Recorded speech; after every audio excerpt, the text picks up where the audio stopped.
even though we complain about the dollar going up and down or whatever, there is one thing that legitimately backs the dollar, and that is a $1.2 billion B-2 from Nam Nasser, Missouri that will nuke any other fucking country on the planet with stealth capabilities. Mike, what do you predict is going to happen with the financial markets in the future? You can involve whatever you want, factors, whether it's geopolitics or the economy. Dating even. There we go. I was taught, again, by Tom Sosnoff. The guy's a billionaire. He sold 3 of his brokerages so far. To be a contrarian. And one of the things that happened was when Biden got elected, and I'm not a supporter of Biden, but I just heard everyone say that there was going to be this massive fucking recession and the whole world was over. And I just remember being like, there's too many people on YouTube saying there's going to be a recession. There's just too many, and too many of these people are just like, have blue check marks and have no fucking, you know what I'm saying? I love Alex Hormozy, but when Alex Hormozy is telling me that there's going to be a recession, I'm like, wait a second, I'm not really sure if he's the right person for me to listen to. I agree with you. Again, I have tons of respect for it. But $100 million, one of the best books I've ever read. You said before, labor participation would go down, but GDP will go down. I don't know about the second part. I agree with you on the first part. I'm sorry, the GDP growth rate will go down. Okay, it will not contract. It will. The rate of economic growth will continue to slow. Because what I think will happen is productivity will be narrowed to a small group of people that have technological advances that others don't. Yep. In a couple years, we're talking about AI, but in 50 years, we're talking about literally our amygdala replaced by a microchip. Like we get to that point where we actually bifurcate the species, like what Ray Kurzweil talks about.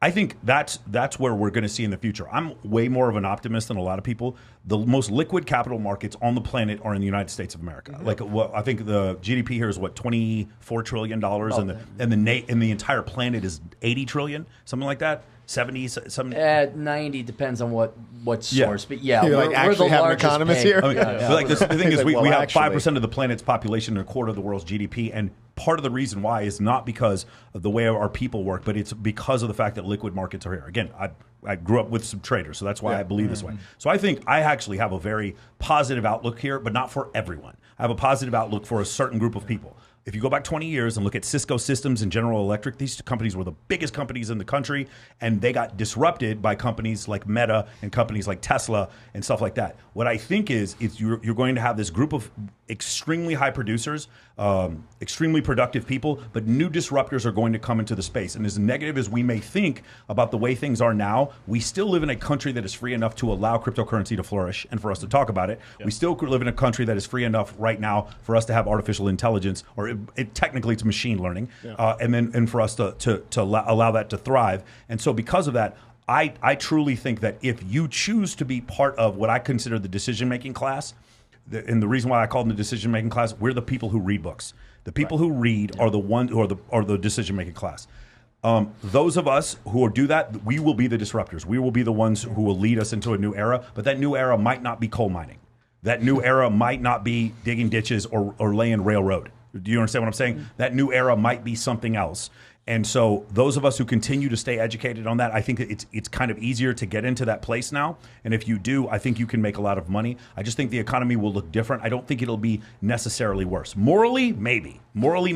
But I still think because the capital markets in this nation, whether it is commodities, whether it is fixed income, whether it is equities, or whether it is crypto, is still the United States of America, is still by far, and there's not even anybody even close. And the second thing, I know I brought this up before, and obviously I'm biased, but the U.S. military, we can take on every other country at the same time, all at once, and we can handle all of them. We are so far and away beyond every other country on the planet that is also a secure reason why, even though we complain about the dollar going up and down or whatever, there is one thing that legitimately backs the dollar, and that is a $1.2 billion B-2 from Nam Nasser, Missouri that will nuke any other fucking country on the planet with stealth capability. So that is the thing that makes this whole situation a little different. So I'm not quite as negative as other people are. I think if you look for opportunity and you're willing to work and you're willing to find subject matter expertise, I think in this future economy you can make a lot of money. With your military background, do you think war with Russia is possible? I don't think so. I've gotten a lot of trouble for this. Being a former, and I have to be careful because I used to work in Intel. I think Russia is even worse off than you think Russia is. And what I mean by that is they have the ability to pivot from being a petrostate. Canada was a petrostate and figured out other ways to make money. Russia did not. Russia made fucking MiGs, Kalashnikovs, caviar, vodka, and fucking got oil, and they didn't do anything else. And instead of becoming this incredible place, they have a beautiful population and incredible land. What happened instead is they became this very contracted nation where the power vacuums from communism were filled with corruption. I've said this before. I have a background in physics. I don't think they have the money to maintain ICBMs. I really legitimately, the amount of hydrogen that you have to keep below 270 degrees Celsius is so expensive, and the fissile material you have to maintain. I legitimately think they don't have fucking anything going for them. And this is something like Andrew and I briefly discussed, and we disagree on this. I think the fact, when you guys beat Alabama, right? That is, to me, Russia should be able to take Kiev, and we took Baghdad in 3 weeks with almost no losses, and Russia can't take Kiev. Bro, I think it's even worse than they're even pointing on. I think Russia is extreme. I think Russia is so intimidated with their place in the world, they had to invade Ukraine. I think that's part of what happened. Do you think, to play devil's advocate, do you think the fact that they didn't take Kiev so quickly is because they didn't just want to airstrike them like we did with Iraq, and they wanted to take Kiev intact? Well, so when we bombed Iraq, we left the infrastructure in place for the most part. Well, we took out every part of their military structure. Like Baghdad was still. We bombed them for like a month. Yeah, but Baghdad was still a livable city afterward. It wasn't like what happened in Beirut or what happened in Bosnia before that. We had very, very well guided bombs. The Russians, here's one of the things. Who owns the global positioning system? We do. Yeah. In order to have these laser-guided bombs, you either need like an EA-6B Prowler up there pointing a laser, or you need global positioning system, to which they have none. We jammed all the frequencies. We gave the fucking Ukrainians massive amounts of drones. They had tons of intel. Like, there's so many things that were going on here where we didn't have to put any troops on the ground, but we gave them such a technological advantage. And if this is the case, is we're at a stalemate now at 13 months or 14 months, I think that we're at right now. The Russians should not have taken this on. And I really think it was a massive mistake on their part. Here's the worst part. I've talked to people in Germany, and their gas prices are going back down because now they're buying oil from South America. Do you know how fucked Russia is if that actually starts happening? If they're actually able to do that? Like, Russia invaded another country, and Germany's going to find, because we've been telling Germany for years, even Donald Trump said this, you guys need to start buying petroleum from some other country besides Russia, because Russia needs to play ball like everywhere else. Right. And so that's what happens. Like, when you deal with Saudi Arabia, or you deal with Venezuela, or you deal with Russia, and they do things you don't like, you have to be able to economically punish them somehow. Yeah. Germany was buying over the 50% or 40% of their total petroleum, and all of totally reliant on what was going on with Russia. Now, to Russia's credit or whatever you want to say, because their pipeline was going through Ukraine, and Ukraine was charging them like $2-3 billion in order to transport petroleum through there. And then Ukraine figures out that in Crimea, they have, I believe, the 20th largest oil reserve on the planet. Once they realized, hey, Shell, hey, Texaco, come on in here and get the shale oil from us. Now, not only would Ukraine be like charging tariffs for the Russians to ship their oil into Germany, they'd also be selling their own oil. And so this became a situation where, if I'm a petrostate, I have no choice. I have to invade Ukraine at this point. And that's essentially what happened. And then lastly, if Ukraine ends up putting UN F-35s and air bases there, the Russians don't have stealth aircraft, and all of a sudden the EU does. It creates this incredibly asymmetrical imbalance in this place. So I understand why Russia did what they did, but they had the opportunity over the last 20 years to not be a petrostate, to put themselves in this position.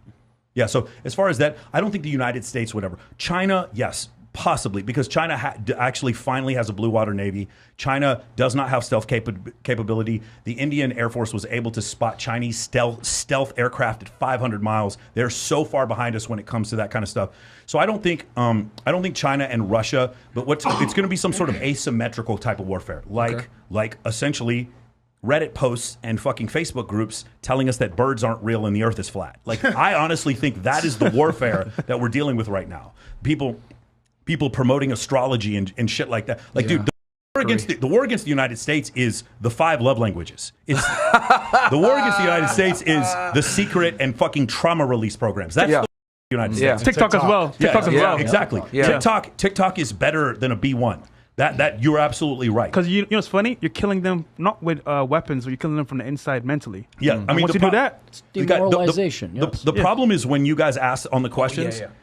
When you guys ask on the questions about, can you name 3 countries? It's indicative of women not knowing 3 countries, but it's indicative of a lot more. In the 1950s, I guarantee you, women knew 3 countries. Because why? Because back then, when Sputnik goes over the United States in 1957, at that point, the whole country is tilted towards one thing: having a strong military. By the way, that's why we have freeways. The Eisenhower administration put those freeways out there so that we can move nukes around the country. Right. And we had a space program so that we could get to the moon before the Russians did.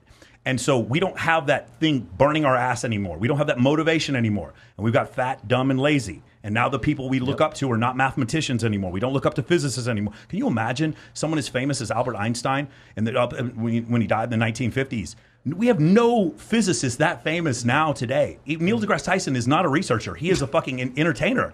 And, it's just one of these things where we've completely changed.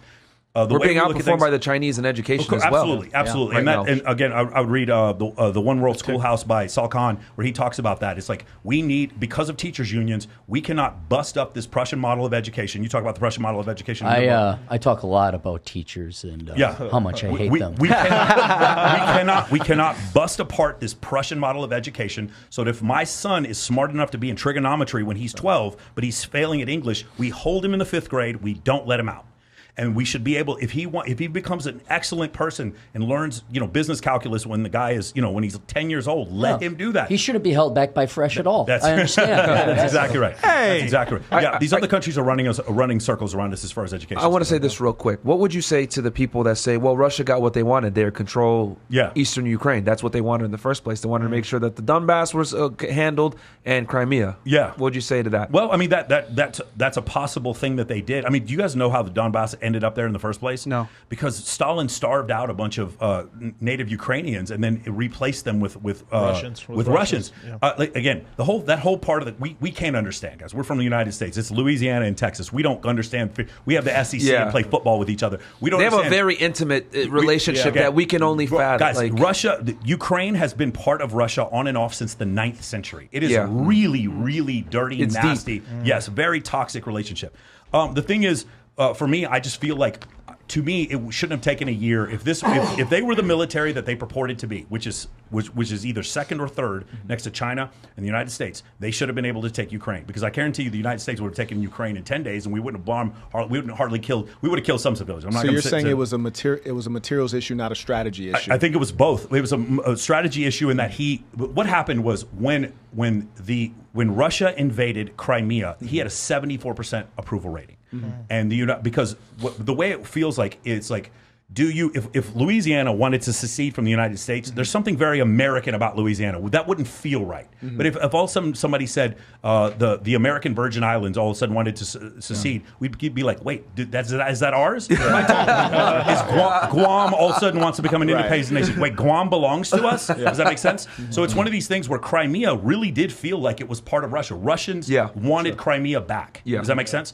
But what happened was Ukraine, when he goes and invades there, he's like a 15% approval rate. Because you have to understand with Putin. Putin is an old school, like Tom Clancy era KGB guy.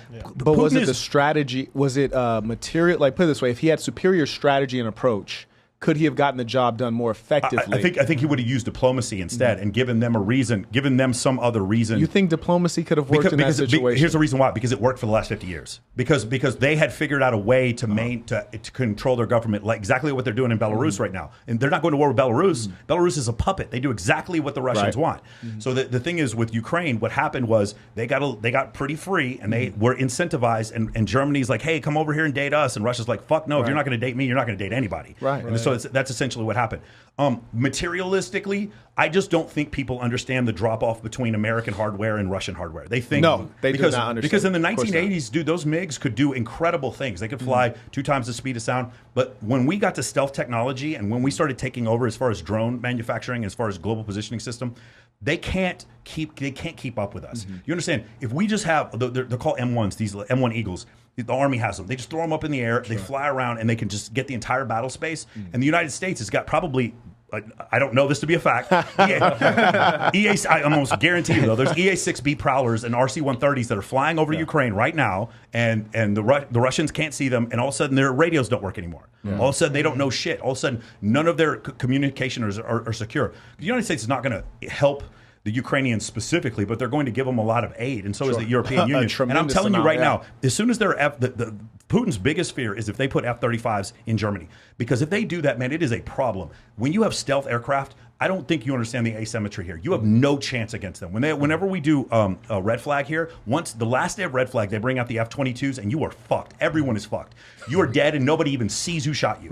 That's it's beyond line of sight. And that's what happens because F-22s have no rate. Well, they have a radar signature of like a fucking American right now. It's something, small. It's some incredible, like the size of a bumblebee.